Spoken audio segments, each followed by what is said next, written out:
another episode of the Rest and Recovery Podcast. Today I have Victor Sagalovsky. Sagalovsky. I already hacked that up. And we're going to talk about water and some interesting elements that are in our water that we don't know about. So welcome to the Rest and Recovery Podcast. Thank you. So we're here at the Biohacking Congress in Miami. Yes, we are. How's that going for you so far? It's going great. I'm happy to be here. I love Miami, and I think this is a great group of people here. Yeah. And seeing old friends. It's been a couple of years since we did a conference, so. Yeah, it's great to connect with people live and in person. Exactly. And as a podcast host, you usually doing it virtual, so right, it's right. great to kind of get some live interaction here. It's much better the old way. In person. The old-fashioned way, right?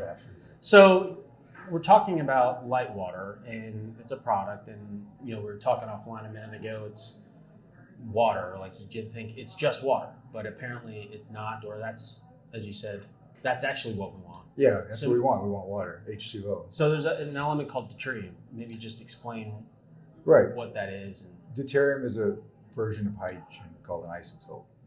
People probably know what the word isotope is, just a version of something else. So in this case, hydrogen has three isotopes. It has the main one, which is the abundance of the universe, is made of protium, which is what we commonly refer to as hydrogen. Okay. And then there's a small amount of deuterium and tritium, which shouldn't even be talked about because there's so little unless you want to get into like nuclear physics. So, but deuterium is a isotope of hydrogen that is double the mass, and it's the only element that has an isotope that is actually double the mass of its main constituent of that element. Okay. And the reason is because hydrogen is the simplest element in nature. It's the first element created in the universe. It's still the abundance of the universe is still hydrogen, 75%, and everything runs on hydrogen. Our bodies, stars, rocket ships. Okay. And because it's so simple, right? It's just a proton and an electron. Every other element has a neutron. Well, deuterium is a hydrogen, but with a neutron. Okay. And that's what makes it double the mass. Okay. Okay. And there's 6 drops of this in every liter of water on this planet. Just about. Some places have lower deuterium, but for the most part, call it 6 drops in every liter of water, which doesn't seem like very much. Right. It doesn't sound like much at all. Right. But when you look at how much of it is in our blood, because through everything we consume, we see that it's 4 to 5 times more than the basic elements that we need, basic constituents of life: glucose, potassium, magnesium, calcium.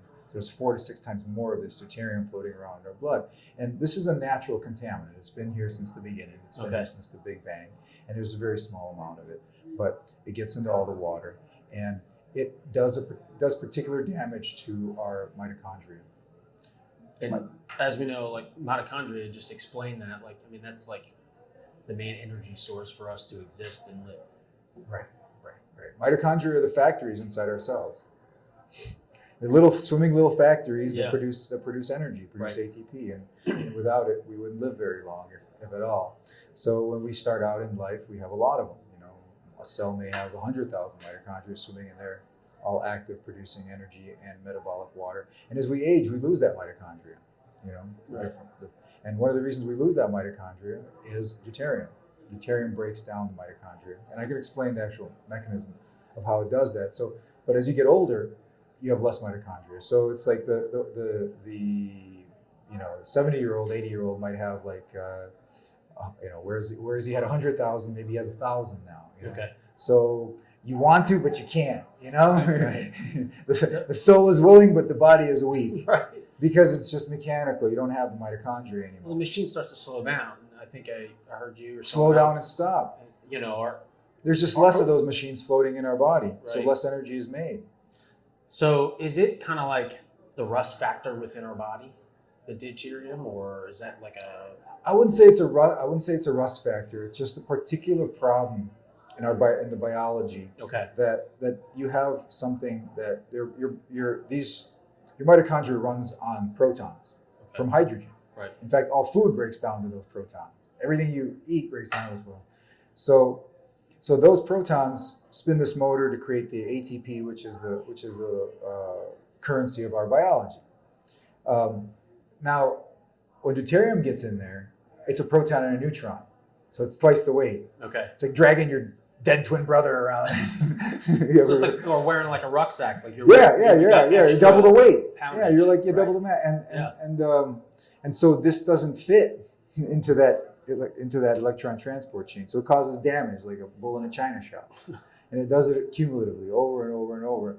Okay. And my theory, and supported by some evidence out there, is that when humans evolved, we evolved with less deuterium on the planet because we have a system to manage this stuff, Okay. or at least attempt to manage it. It gets overrun very, very fast. Okay. And then when you reduce the deuterium level, you see that the physiology changes. Like you get down to in the 120 range, and you start seeing some incredible biological benefit. And then you go, wow, maybe our body's engineered for this deuterium level and not this deuterium level. So if I heard you right, so at some point during life's existence, we as humans were able to expel that easier, you can never get it all, but right. The thing is, we had longer lifespan, right, and things grew bigger. Okay, ferns 3 stories tall, dinosaurs that weigh 50,000 tons. I don't know. Everything grew bigger. Right. And why did things grow bigger? Because there was less deuterium. Okay. Yeah. And is there like a demarcation point maybe in science that like noticed there was a rise or there was maybe less than at some point? Well, the flood myth is very interesting because that's something that we have in our history. Right. It's as recorded in the Bible and other Book of Enoch and other places. So you have this flood myth. And what's interesting in this flood myth is before that, if you believe their numbers, that they're saying that the original patriarchs would live to 800, 900, 1,000 years. Right. And after the flood, those lifespans just crashed. Yeah. They went down to 120, which is where we're at today. Okay. So our atmosphere changed. I wouldn't say it's only deuterium. There's other things. There's gravity. There's atmosphere. Things like that. But early on in life, I was just fascinated with gerontology, study of aging. Okay. And because I read stories about immortals, So what are they doing? Yeah. Why are we dying? Why are they living? Right. So I try to just find those things that were like the secrets of longevity, and this is one of them. Yeah. Because this is a foundational intervention. This is something that is something that is at the root. This is the root of aging. Okay. Because you can define aging as the loss of life force, loss of energy. That energy is created by the mitochondria. Right. As you have less mitochondria in your body, it's called age. You're more prone to more errors in DNA transcription, errors in enzyme replication. You're just when you're weaker, you're more open, you're more susceptible to getting hit by something. That makes sense.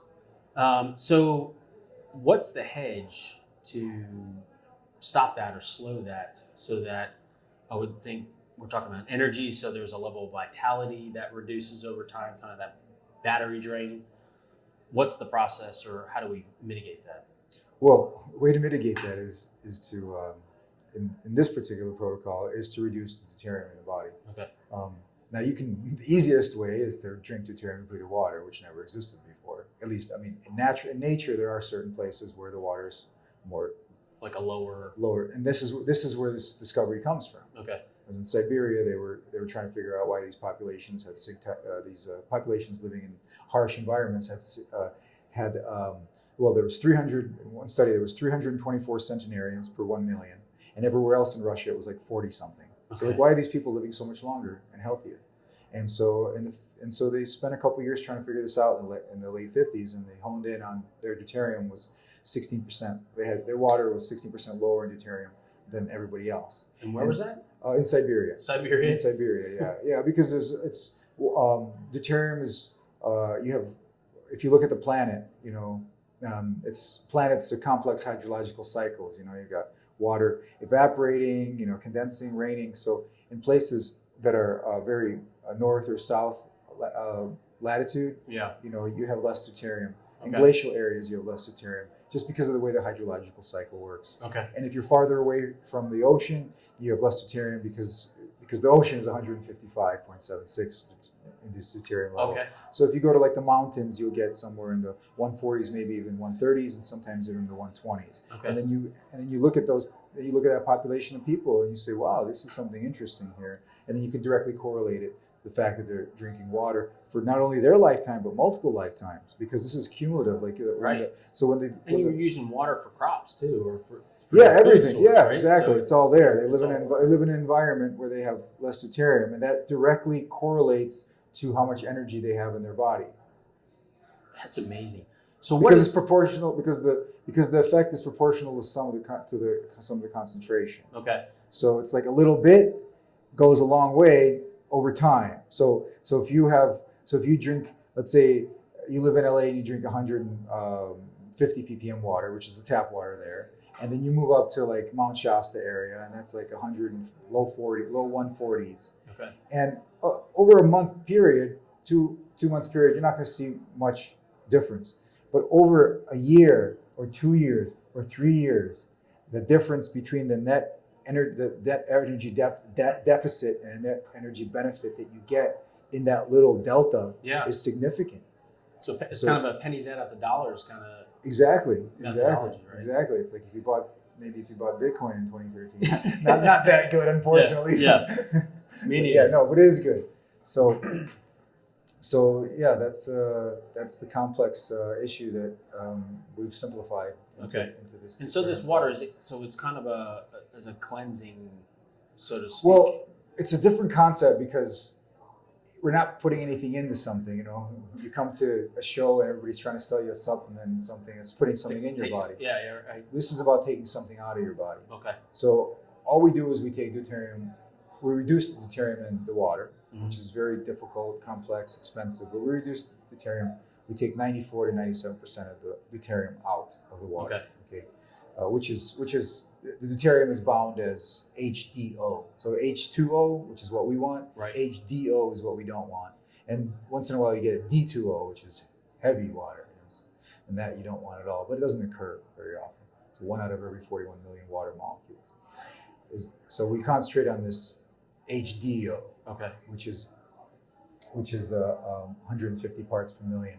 So for every 1 million parts of regular water, H2O, you have 150 parts of HDO. So we can I ask a quick question? So is there a way to assess that in your own water? Like, is there a water test? Yeah, we could do it. We have a lab, deuteriumtest.com. Okay. Yeah, we put together a lab to test saliva and water. Okay. So we take this out this contaminant, and then you drink the water, and that lowers your own deuterium levels. Okay. Through the mechanism of hydrogen exchange. It's like you're like a bucket of water. We're like walking buckets of water, and if at the end of the day, you've got less deuterium in it than you had before, you're gonna dump some. Okay. Right.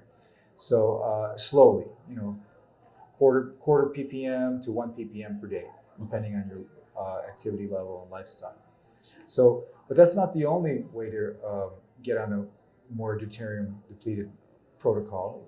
Just you can go keto, because or you can practice fasting. Really, the goal of fasting is deuterium depletion. When you burn slightly over a kilo of fat, you get about a liter of deuterium depleted water in your body. In your body, okay. Yeah, because all the water inside our mitochondria is not the water that we drink. Right. It's water that's synthesized. Okay. It's homemade right there on site. So so the fat, because nature's strategy is to deplete the fats. So fats have lower deuterium. They're somewhere in the 120s to lower 130s, like animal fats, and some non-animal fats as well, but mostly animal fats. Okay. And certainly if you get those animal fats from areas where they have lower deuterium water, it'll be even lower. But nature's strategy is to load the carbs. Okay. So the roots, the grains, all this. So we are like, it's really bad to be carbohydrate focused, and our society has been pushed to that for the last 100 years. Yeah. And those carbohydrates are killing us because it's giving us a deuterium level that's higher than even the water we consume. So it's causing these metabolic processes to break down sooner, and so we age sooner, we get sick sooner in our lives. Oh wow! So if I heard you correctly, carbo loading is not a good idea then? No, no. I mean, once in a while for maybe a hormetic effect, but sure. But some carbs are okay, but not. It's like you said. I mean, culturally, and you go to eat out at restaurants, you go to eat a meal. Heavy pasta, heavy rice with a couple of meats. Plus the sugars, the hydrogenated fats, which we don't have much more here in this country. But anything processed, it's all loaded. Medicines, supplements, it's all loaded with deuterium. So we're not exactly as a civilization as close to nature as we once were. Yeah. So well, that might help understand too, like at least in the United States, where you've been hearing lately, we're walking to the first generation that's going to live less than their previous generation. Right. Except for a small select group of biohackers that are really trying to figure this out and extend not only their lifespan but their health span. Yeah. Right. So, and I think in other articles you read is like the first 150-year-old person has probably already been born. You read articles like that too. Right. So we'll see. I mean, we have so many things available to us as an intervention. Okay. And I showed you those censuses from Russia from the 1800s. Yeah. This is person 167. I mean, we don't know if this is factual or not. No way to verify. But I believe that when you have less deuterium, you live longer. And there's less stress. It's just less stress. Less stress on your body. Yeah. There's less chances of error that can happen in replication. We're a Xerox copy of a Xerox copy of a Xerox copy, right?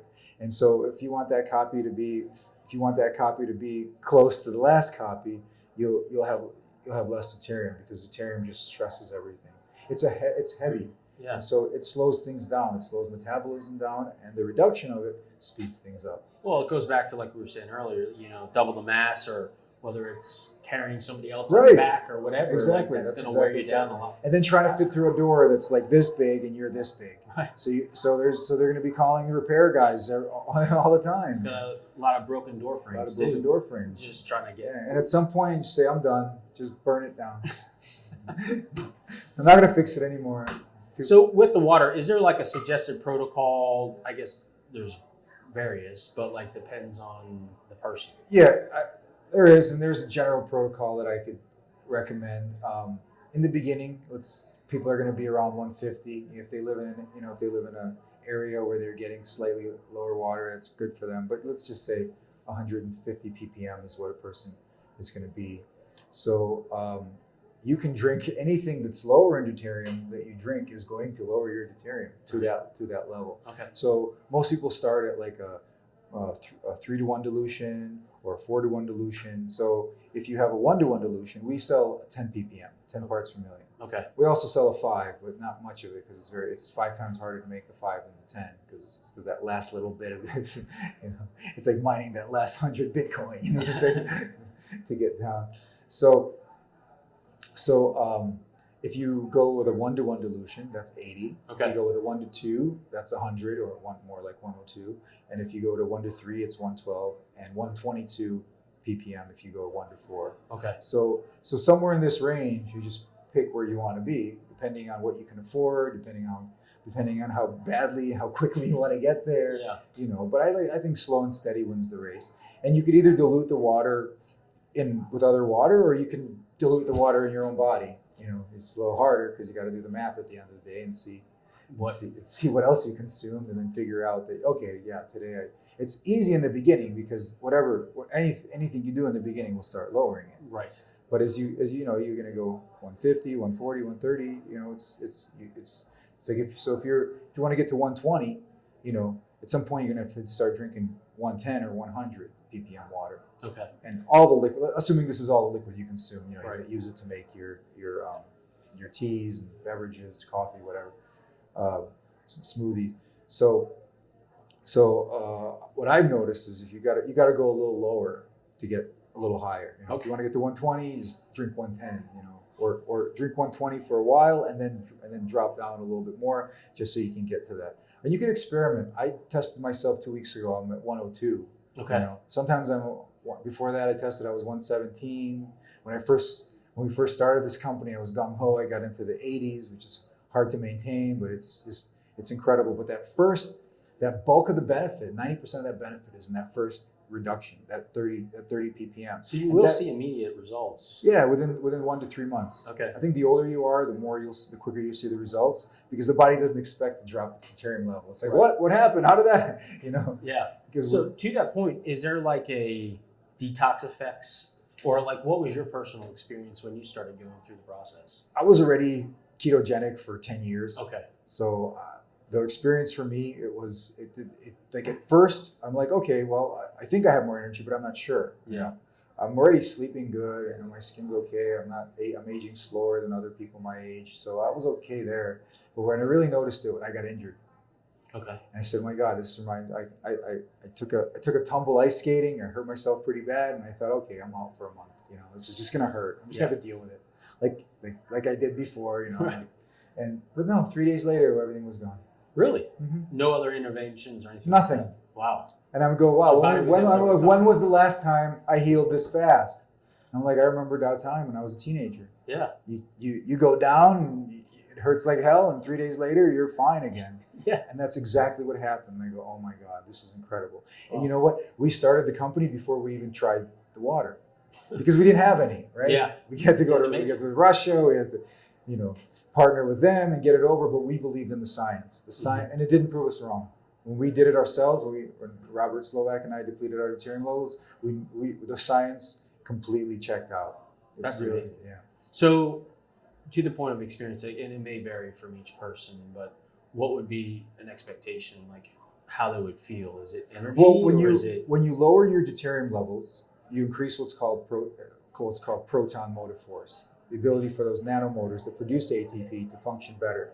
So there's more protons going through these motors, which produces more ATP. Okay. And that also produces more metabolic water, which means you're able to utilize oxygen better, right?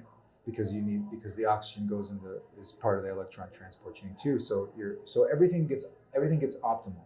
Okay. If you do your blood work, you'll see things just start getting optimal where they want to be. Your organs will start functioning better. Absolutely, because it's mitochondrial energy from the source that's being released. Incredible amount. Because theoretical amount is 6x. Well, it's not. That's theoretical. But okay. we don't live in a vacuum. But I believe that we have a 2x proton motive force increase when you deplete your deuterium levels. And the studies that they did in Russia show that. Okay. Because they showed that after 30 days of deuterium depletion, you need half the amount of oxygen to perform the same amount of work. And that's like, wow. So we're going to recreate those studies here as well in the U.S. Awesome. So the original question was,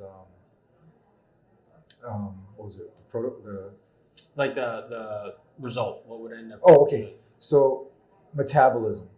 Okay, metabolism increases. Okay.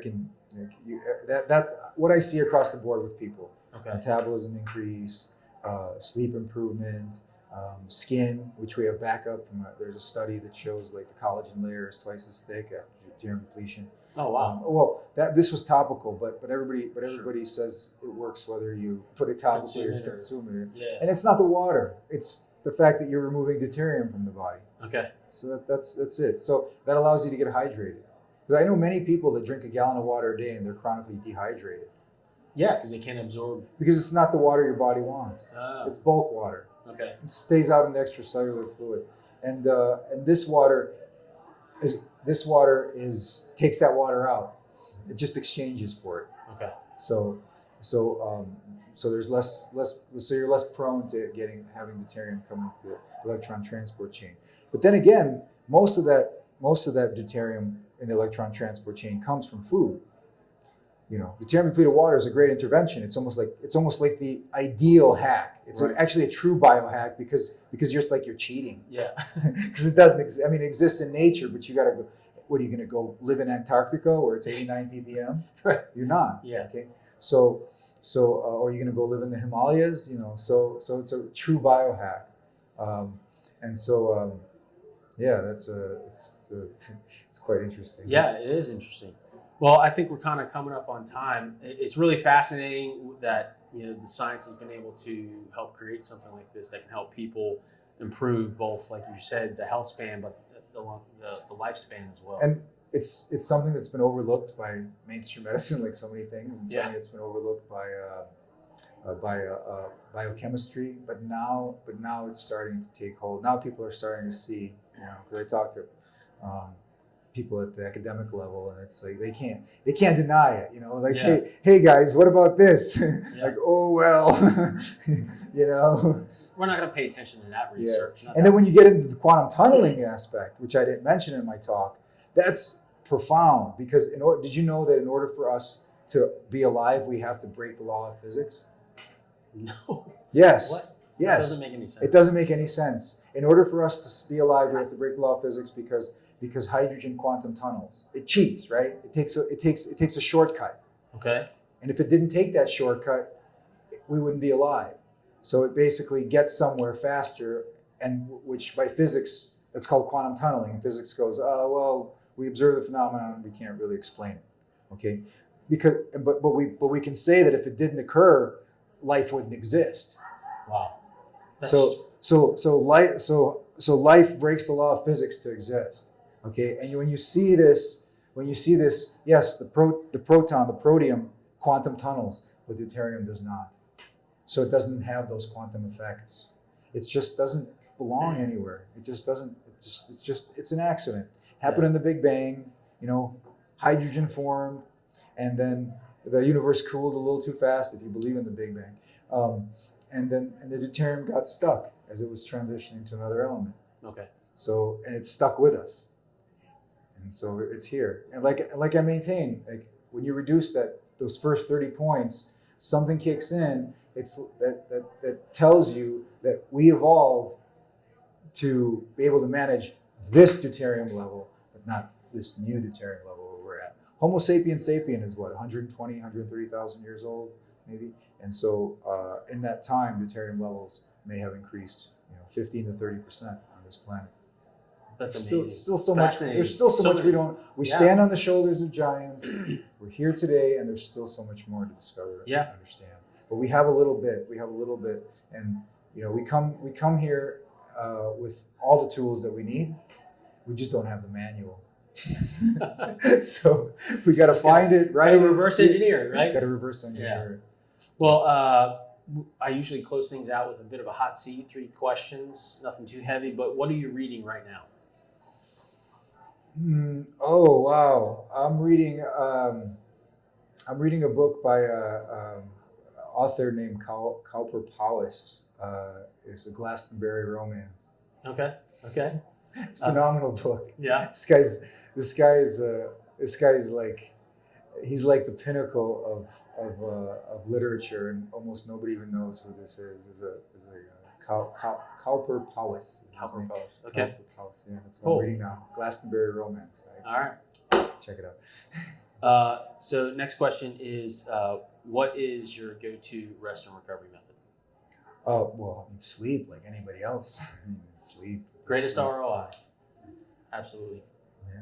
So thank you so much for what you're doing in science and in offering up this water to help improve quality of life and longevity. So it's super fascinating, and I appreciate your time. Thank you so much. Thanks. Appreciate it.